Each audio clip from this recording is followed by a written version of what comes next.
Sucedió como lo hacen todos los desastres reales, silenciosamente, detrás de puertas cerradas, en los corredores de otoño del Palacio de Buckingham, donde el aire es denso no con celebración, sino con un frío calculado, el rey Carlos firmó el decreto. No fue un acto de generosidad, sino de necesidad, un movimiento desesperado para apuntalar una corona que se agrieta bajo el peso del tiempo, el escándalo y una escasez de sangre leal.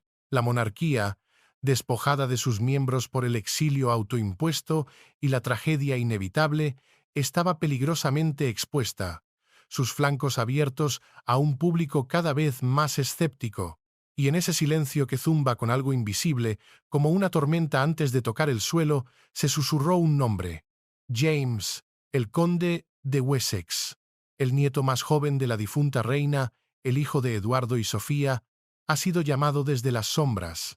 A sus 17 años, el joven que había sido criado deliberadamente para ser invisible, ahora sería investido con el título de príncipe y el tratamiento de Su Alteza Real. Esto no es un cuento de hadas, es una maniobra de ajedrez en el gran tablero de la supervivencia de los Windsor. James, el chico que navegó la adolescencia como un fantasma en los salones dorados de Radley College, ha sido sacado de su capullo protector no por elección, sino por mandato. El rey ha invocado una prerrogativa real, una reliquia polvorienta de las cartas patentes de 1917 para infundir juventud en una línea de sucesión debilitada. ¿Pero es una infusión o un sacrificio? ¿Es un refuerzo o la colocación de un peón en una posición de sacrificio para proteger al rey y la reina? La princesa Ana, la mujer que nunca desperdicia una palabra, y el príncipe Eduardo, el hijo a menudo subestimado, en raras y calculadas reflexiones, han iluminado el camino hablando de evolución y necesidad institucional. Pero la verdad es más cruda, más visceral. La corona se enfrenta a una crisis de personal, a un vacío de poder que amenaza con devorar el legado que Isabel II protegió durante 70 años. La elevación de James no es una renovación, es un reclutamiento forzoso. Un joven soldado convocado al frente de una guerra silenciosa por la relevancia. Mientras el polvo se asienta sobre este anuncio, que llegó sin fanfarria, sin una declaración pública, solo un susurro a través de los canales oficiales, las respuestas se despliegan en capas de deber, legado y una ambición silenciosa que podría cambiarlo todo. Para comprender la profundidad de este acto, la audacia de esta jugada, primero debemos mirar la vida que forjó a este príncipe sin saberlo. Un príncipe nacido para las sombras y ahora empujado a una luz implacable. Su historia no es una de tempestades mediáticas ni de escándalos en tabloides, sino de crecimiento constante y deliberado, una narrativa que refleja la propia búsqueda desesperada de la monarquía por encontrar un equilibrio entre el espectáculo vacío y la sustancia duradera. Un equilibrio que se perdió hace mucho tiempo, en el momento en que el fantasma de Diana comenzó a caminar por los pasillos del palacio, un recordatorio constante de lo que la institución había desechado. Y ahora, irónicamente, buscan la salvación en un joven que encarna el mismo espíritu de normalidad que ella anhelaba. Durante casi 2 décadas, James, ahora príncipe de Wessex, fue el enigma gentil de la monarquía, su secreto mejor guardado, el fantasma de un joven normal acechando los bordes de la historia real. Nacido en una fresca mañana de diciembre de 2007 en el Frimley Park Hospital, llegó como el segundo hijo de Eduardo y Sofía, una promesa en un linaje ya rico en herederos. Pero desde el principio, su camino fue deliberadamente diferente.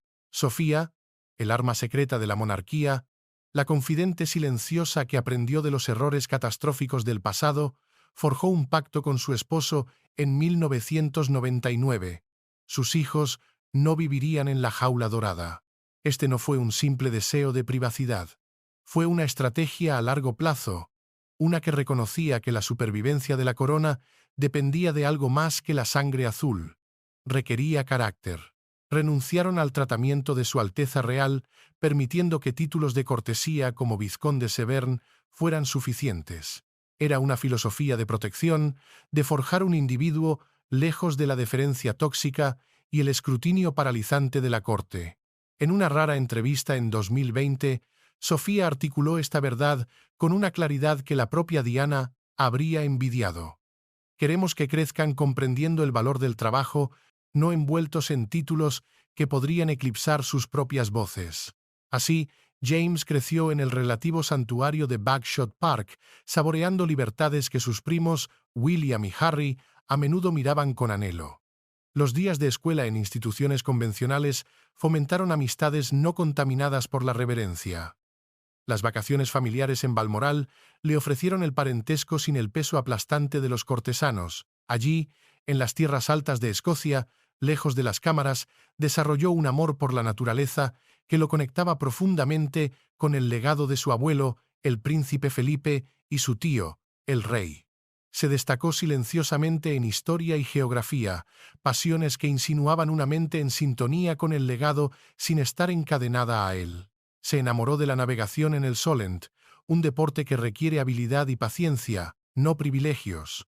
Realizó voluntariado con organizaciones benéficas medioambientales, un eco silencioso del espíritu de Carlos. Este capullo fue tejido deliberadamente. Sofía sabía que la monarquía necesitaba no solo herederos, sino almas intactas, reservas de autenticidad que pudieran ser desplegadas en tiempos de crisis. Lo pintaron como un joven que forjaba su propia identidad, al igual que su hermana Lady Louise, quien eligió su propio camino en la Universidad de St. Andrews. Pero los susurros de un papel mayor persistían, alimentados por las necesidades cambiantes y desesperadas de la institución. La visión reducida de Carlos, que marginaba a los miembros no esenciales, paradójicamente puso el foco en la línea de los Edimburgo. Eran leales, discretos y, lo más importante, estaban limpios de escándalo. La elevación de James a príncipe, ahora formalizada, no es una contradicción de su crianza, es su culminación. Es el resultado de un plan calculado para tener un miembro de la realeza preparado para servir, pero no corrompido por el privilegio. Un activo criado en las sombras, listo para ser desplegado cuando la corona más lo necesitara. Y ese momento, trágicamente, ha llegado. Cuando el Palacio de Buckingham emitió el escueto pero transformador boletín sobre el nuevo estatus principesco de James, aterrizó como un guante de terciopelo sobre un puño de hierro, firme en su propósito, suave en su presentación. El rey Carlos, ejerciendo su discreción soberana bajo las cartas patentes de 1917, extendió el tratamiento de Su Alteza Real y el título de príncipe a su sobrino. Pero que nadie se engañe, esto no es una mera formalidad. Es una recalibración de la maquinaria real, una inyección de vitalidad en una estructura agotada por jubilaciones, reubicaciones y, sobre todo, por las cicatrices aún abiertas de traiciones pasadas. La mecánica es elegantemente simple, pero la intención es profunda y estratégica. Como nieto de Isabel II, James siempre tuvo un derecho latente al título, un derecho diferido por la elección de sus padres para promover la normalidad. La tradición permitía su reclamación a los 18 años, pero Carlos se adelantó. No esperó, actuó. Un memo interno, convenientemente filtrado al Times, reveló la verdadera razón. La monarquía se enfrenta a una evolución de las necesidades de servicio. Este lenguaje clínico del palacio, tan frío y controlado, oculta una verdad brutal. Están desesperadamente faltos de personal leal y de confianza. La decisión refleja la expansión que se hizo en 2012 para los hijos de William y Catherine. Pero el contexto es radicalmente diferente. Aquello fue un acto de planificación para una futura abundancia. Esto es un acto de reparación en tiempos de escasez. No hubo fanfarria, ni saludos desde el balcón del palacio. Solo una entrada silenciosa en la circular de la corte que los observadores reales diseccionaron al amanecer. Pero sus implicaciones son enormes y se extienden como ondas en un estanque. James ahora puede emprender compromisos oficiales, desde cortar cintas hasta misiones diplomáticas en el extranjero, todo mientras continúa sus estudios, preservando el equilibrio que sus padres tanto valoraron. Es un título que funciona como una herramienta para el deber, no como un derecho de nacimiento para el destino. Es un soldado al que se le ha dado su uniforme justo antes de la batalla. El decreto es, en su esencia, un acto de preservación, uno que la monarquía tenía demasiado miedo de hacer hasta ahora. Representa una verdad incómoda. El tan cacareado plan de una monarquía reducida ha demostrado ser una vulnerabilidad estratégica casi fatal. Y ahora, silenciosamente, detrás de puertas cerradas, están reconstruyendo los muros con la sangre más joven y confiable que pueden encontrar. No es una purga, es una fortificación. Y en el centro de esa fortaleza, se aseguran de que no haya lugar para la duda o la deslealtad.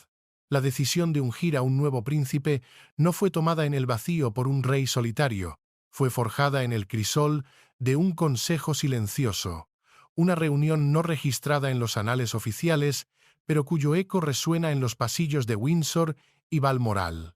Las voces centrales en esa sala, las que guiaron la mano del rey, fueron las de la princesa Ana y el príncipe Eduardo.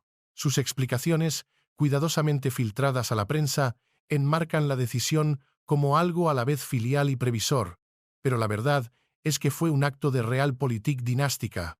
Ana, la princesa real, el caballo de batalla de los Windsor, cuya determinación y ética de trabajo han avergonzado a hombres de la mitad de su edad, ve esto como una preservación pragmática.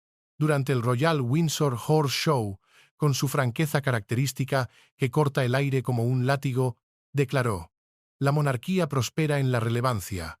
El título de James asegura que recurrimos a la profundidad, no solo a la primera fila, aligera el camino para William y Catherine sin agitar corrientes innecesarias». Sus palabras provienen de la observación íntima y brutal de la realidad. Como hermana y confidente de Carlos, Ana ha sido testigo del costo de una lista de miembros activos agotada, desde su propia hospitalización hasta los vacíos dejados por Harry y Andrew. Ella defiende un modelo donde miembros periféricos, pero incondicionalmente leales, como James, proporcionan el contrapeso necesario. Eduardo, el duque de Edimburgo, complementa esto con un matiz paternal, pero igualmente estratégico. Sofía y yo criamos a James para que eligiera libremente. Reflexionó en una conversación privada que llegó a Vanity Fair, pero esta concesión de Carlos afirma su lugar en el servicio. Está diseñada para apoyar la línea de los Gales, ofreciendo deberes que realzan en lugar de eclipsar. Juntos, sus consejos pintan un retrato de empatía estratégica. Ana, sin hijos en la línea directa de sucesión, y por lo tanto, libre de ansiedades de heredero, enfatiza la salud institucional. Hemos reducido sabiamente, pero la sabiduría exige refuerzos. Eduardo, por su parte, destaca el ajuste personal, la lealtad incuestionable. James comparte mi compromiso silencioso. Este título le permite canalizarlo hacia la monarquía moderna de William, libre de las sombras de la sucesión. Su influencia combinada, forjada en décadas de servicio leal a Isabel II, ahora actúa como un puente entre generaciones. Disipan las dudas, enmarcando la elevación como una evolución, no como una extravagancia. Pero bajo sus palabras calculadas yace una verdad más profunda. La familia se está cerrando en banda, protegiéndose, y han elegido a su soldado más inesperado para ayudar a mantener la línea contra las tormentas que, saben, están por venir. En el corazón del ascenso principesco de James yace una profunda y silenciosa lealtad al futuro, un futuro personificado en el príncipe William y Catherine, la princesa de Gales. La decisión del rey Carlos, iluminada por las verdades pragmáticas de Ana y Eduardo, no es más que la forja de un escudo humano para su reinado. Es la creación de un cuadro de parientes capaces, y sobre todo leales, de compartir las incesantes demandas del deber, protegiendo a los futuros monarcas de la misma tensión y aislamiento que ha debilitado a la generación actual y que casi destruyó a la anterior. William ha expresado durante mucho tiempo sus aspiraciones a una corona más ágil y centrada, una en la que los compromisos enfaticen el impacto sobre el exceso. Catherine, la nueva reina del pueblo, con su enfoque en la primera infancia y el bienestar, complementa esta visión. Pero ambos reconocen la fragilidad de los recursos finitos, especialmente cuando se enfrentan a crisis de salud y a un escrutinio mediático implacable. La elevación de James inyecta un apoyo calibrado con precisión quirúrgica, posicionado muy por debajo de los hijos de los Gales en la línea de sucesión. No representa ninguna amenaza dinástica, solo aumento estratégico. Como un informante del palacio susurró al Telegraph, el plato de William se desborda con la preparación. James ofrece un alivio fiable, asumiendo visitas regionales o foros juveniles que se alinean con las prioridades de Catherine. Es un eco del pasado, cuando los tíos del rey, como el duque de Kent, reforzaron a una joven reina Isabel.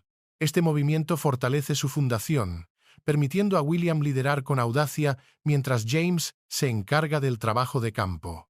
Se espera que James asista a William en cumbres medioambientales o ayude a Catherine con sus proyectos de salud mental, fomentando la sinergia sin superposición. Esta fortificación aborda tensiones tangibles después de un año de crisis de salud y con una lista de trabajadores peligrosamente baja. James puede absorber entre 50 y 100 eventos anuales, según las proyecciones del palacio, aliviando el riesgo de agotamiento para la pareja principal. Para Catherine, en particular, contar con aliados de confianza significa una visibilidad sostenida en los escenarios globales, desde giras de la Commonwealth hasta organizaciones benéficas nacionales, sin comprometer su bienestar. William, en reuniones privadas, lo ha acogido como fortaleza familiar, una señal de que la lección sobre la soledad del trono ha sido aprendida. El genio, sin embargo, reside en la sutileza. No hay tomas de poder, solo un propósito compartido. Este modelo, respaldado por la eficiencia de Ana y la lealtad de Eduardo, asegura que las innovaciones de William y Catherine puedan florecer sin obstáculos. A medida que su era amanece, James se convierte en el intendente silencioso, abasteciendo el arsenal para un reinado que debe ser resiliente, relevante y, sobre todo, unificado. Es una purga simbólica del viejo orden de desconfianza y una inversión en un futuro donde el legado de Diana, a través de sus hijos, finalmente tomará el control. El nuevo manto principesco de James abre avenidas de deber que antes eran susurros, y ahora son oportunidades rugientes, todo mientras se honra el espíritu simplificado de la monarquía. La clave de esta estrategia, sin embargo, es el control. Se le otorga poder, pero un poder cuidadosamente delimitado, una correa invisible sostenida firmemente por el palacio. Es la concesión de un deber sin la tentación de un trono. Ana y Eduardo, los arquitectos vocales de este plan, han dejado claro el marco. Ana, en una entrevista para Horse Hound, afirmó: «La juventud trae vigor». El papel de James invita a otros a contribuir de manera significativa, distribuyendo los deberes democráticamente.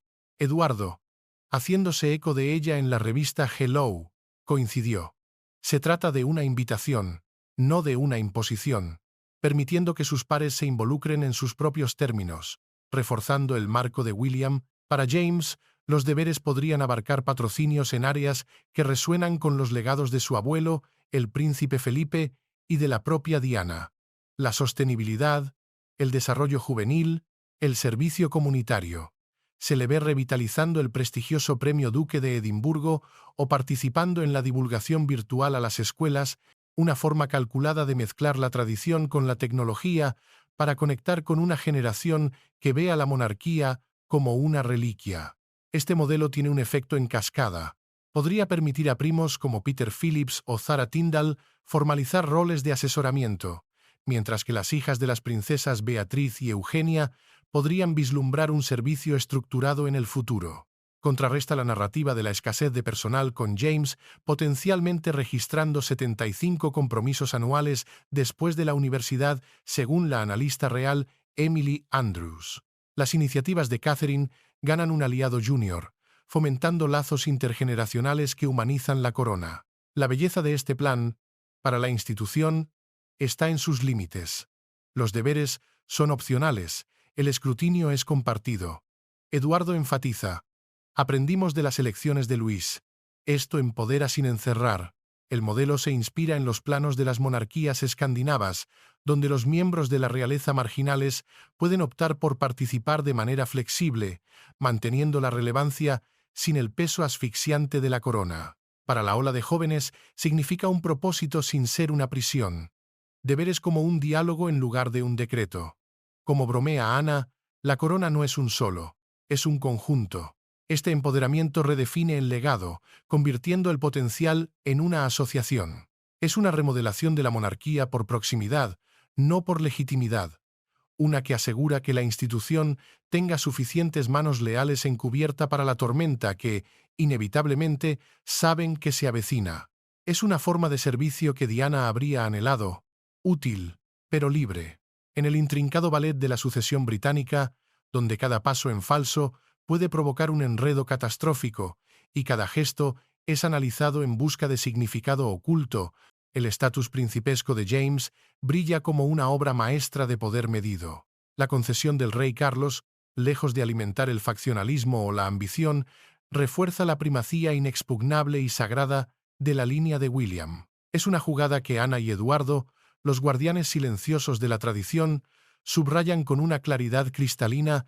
En una rara aparición conjunta en ITV con Chris Shipp, Ana observó con su habitual sequedad: títulos como este afirman la estructura. James sirve por debajo de la bóveda de los Gales, añadiendo profundidad sin división. Sus palabras, tan precisas como un bisturí, cortan cualquier especulación. No se trata de crear un nuevo centro de poder. Se trata de reforzar el existente. Eduardo, en una reflexión para The Spectator, añadió: está diseñado para la concordia, permitiéndole ayudar sin ambición, preservando la claridad de la línea para George y más allá. Esta precisión es una lección aprendida con sangre y lágrimas de las crisis pasadas, desde la abdicación de Eduardo VIII hasta las angustias más recientes que plagaron a la institución. James, 16º en la línea de sucesión y retrocediendo aún más con cada nacimiento en la línea principal, ejerce influencia como un adjunto, no como un aspirante. Es un guardián, no un heredero. Sus deberes están limitados a niveles de apoyo, evitando el tóxico síndrome del repuesto que tanto daño hizo a Harry, convirtiendo el potencial en resentimiento. Los protocolos del palacio, actualizados sigilosamente tras el anuncio, delinean claramente que no habrá visitas de estado en solitario para James. Sus calendarios colaborativos estarán sincronizados con la oficina de William, asegurando que cada movimiento sea coordinado y sirva al propósito del heredero. El consejo del príncipe Felipe, según fuentes internas, siempre fue el equilibrio, y este movimiento lo honra, acallando cualquier susurro de competencia antes de que pueda comenzar. Para Catherine, esto significa una expansión sin amenazas. Sus proyectos, que llevan el peso del legado de Diana, se ven amplificados por el atractivo juvenil de James, sin que su propia luz se vea diluida. La jerarquía se mantiene firme, inquebrantable. George como futuro rey, Charlotte y Louis como piedras angulares. Y ahora James como la quilla que proporciona estabilidad silenciosa. La sabiduría de Ana resuena. No hay conflictos cuando los roles son claros y se aceptan. Esta estrategia protege la serenidad, una dinastía que danza al unísono, no en competencia. Es una realineación de la monarquía, no por la fuerza, sino por la historia, por la sangre y por una visibilidad cuidadosamente coreografiada. Mientras James, ahora príncipe de Wessex, se acerca a su 18º cumpleaños, su elevación graba un nuevo capítulo en la saga interminable de los Windsor, un capítulo de coraje silencioso y astucia colectiva. La visión del rey Carlos, expresada a través de las verdades sin adornos de Ana y Eduardo, lo posiciona como el eje de un reino más ágil y vivo, fortaleciendo el amanecer de William y Catherine sin atenuar su estrella. Los deberes le llaman como puentes, no como cargas, invitando a la juventud a infundir innovación en la vieja guardia. Todo mientras la columna vertebral de la sucesión permanece recta y fuerte. La especulación se arremolina como la niebla sobre las tierras altas. ¿Estudiará en la Universidad de Edimburgo un guiño a su nuevo ducado familiar? ¿O quizás seguirá la estela de la diplomacia de su madre Sofía, convirtiéndose en un activo en la escena mundial? ¿O se unirá a las misiones de conservación de William, llevando el legado de su familia a los rincones más remotos del planeta? Ana prevé un príncipe que echa raíces en la relevancia, mientras que Eduardo sueña con un legado de elección, una libertad que a él mismo le fue negada en gran medida. Pero los desafíos persisten, acechando como lobos en los bordes del patrimonio real. Las encuestas públicas sobre la pompa y el boato, las miradas globales sobre la equidad y el privilegio, y la sombra siempre presente de aquellos que eligieron abandonar sus puestos. Sin embargo, este movimiento, esta elevación, señala una capacidad de adaptación, una corona que se curva con las corrientes en lugar de romperse contra ellas. Para la familia, repara los márgenes, tejiendo a James en la urdimbre de la historia sin deformar el patrón. En este delicado equilibrio, la monarquía murmura modernidad, la tradición atemperada por el toque del mañana, el paso de James, pequeño en escala, se perfila grande en la ley dinástica, un testimonio de los lazos que trascienden los tronos y de una familia que, a pesar de sus fracturas, todavía sabe cómo cerrar filas. La monarquía ha sido protegida, pero su paz ha sido rota, y en el silencio que sigue, una verdad persiste. No todas las heridas están destinadas a sanar. Mientras las luces del palacio parpadean en nuevos horizontes, una verdad perdura: en la unidad hay resistencia, en la elevación hay iluminación. Los Windsor, siempre vigilantes, caminan hacia adelante. Su príncipe más joven, ahora un guardián, es un faro en el resplandor creciente. La corona siempre tiene secretos. ¿Qué opinas de esta recalibración real? ¿Es un movimiento estratégico brillante o un acto de desesperación? Cuéntanos en los comentarios a continuación. Gracias por ver Intrigas de la Corona. No olviden suscribirse a Intrigas de la Corona y activar las notificaciones para no perderse ninguna de las verdades que el palacio intenta ocultar.